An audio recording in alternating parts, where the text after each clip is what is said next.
জুলাইকে ঘিরে যে স্বপ্ন ছিল সেই স্বপ্নটি তছনছ করে দিয়েছেন ডক্টর মোহাম্মদ ইউনূস এবং তার যারা সহযোগী তারা সবাই মিলে। দ্বিতীয়ত হলো এই জুলাই আন্দোলনের যারা প্রথম সারির নেতারূপে ক্ষমতার ভাগ নিলেন, যারা সত্যিকার আন্দোলনকারী, তারা মনে করছেন যে এরা সত্যিকার অর্থে নেতা নয়, এরা বেশিরভাগই আত্মসমর্পণকারী। তারা ডিবি হারুন যখন তাদেরকে ধরে নিয়ে গিয়েছিল, তখন তারা সবাই সেখানে গিয়ে আত্মসমর্পণ করেছিলেন।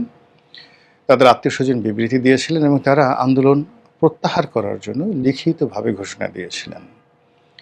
ঠিক সেই সময়টিতে যখন আন্দোলন একেবারে বন্ধ, ঢাকা বিশ্ববিদ্যালয় স্তব্ধ হয়ে গেল, পুরো বিশ্ববিদ্যালয় খালি, সারা দেশে কারফিউ।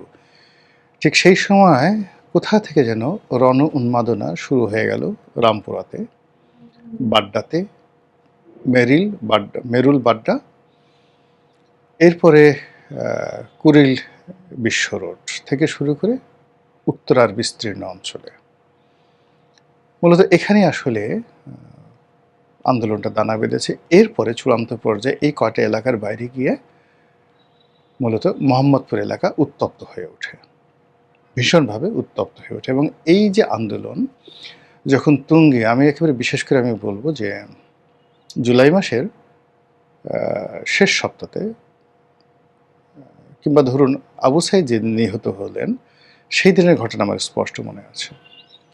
তার সেই গুলির দৃশ্য যখন প্রচারিত হলো, আমি একটা স্ট্যাটাস লিখেছিলাম আবু সাঈদ উপলক্ষে, এবং ওটা লিখতে গিয়ে আমি বহুক্ষণ কেঁদেছিলাম। এত কান্না আমার কখনো আসেনি, একা একা আমার রুমের মধ্যে বসে।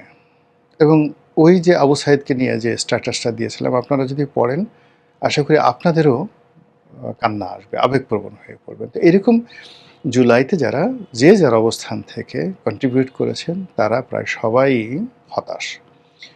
অন্যদিকে জুলাইতে যারা সুবিধা লাভ করেছেন, গাড়ি কিনেছেন, বাড়ি করেছেন, পদ পেয়েছেন, পদবি পেয়েছেন, আরও অনেক কিছু, এবং এখন যে সকল থলের বিড়াল বের হয়ে আসছে, এতে করে এই আন্দোলনের যারা মাস্টার মাইন্ড বা এই আন্দোলনের যারা নেতা হিসেবে সম্মুখ সারিতে আছেন, দৃশ্যপটে আছেন, এবং ডক্টর ইউনূস যাদেরকে মানে ব্যবহার করেছেন দাবার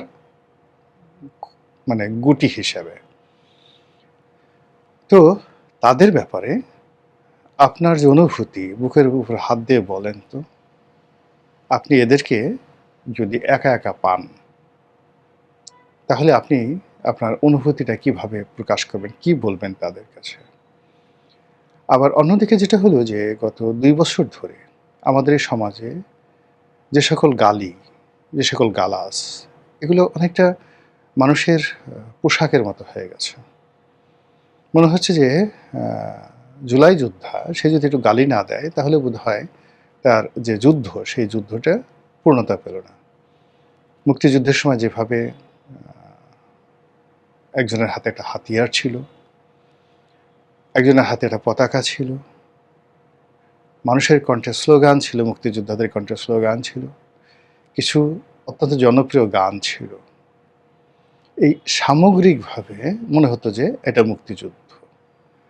নেতা ছিল বঙ্গবন্ধু, গান ছিল আমার সোনার বাংলা থেকে শুরু করে এরকম অন্তত 20 থেকে 25টি বিখ্যাত কালোজয়ী গান তৈরি হয়েছিল, যেগুলো মুক্তিযোদ্ধাদের মুখে মুখে ফিরত।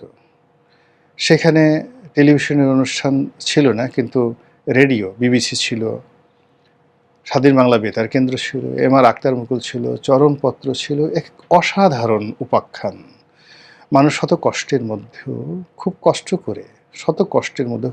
করে সেই রেডিওর সিগন্যালটা ঠিক রেখে এম.আর. আখতার মুকুলের সেই চরমপত্র শুনতেন আর বিবিসির খবর শুনতেন। ভাত না খেলেও চলতো, কিন্তু এরকম এগুলো না হলে চলতো না।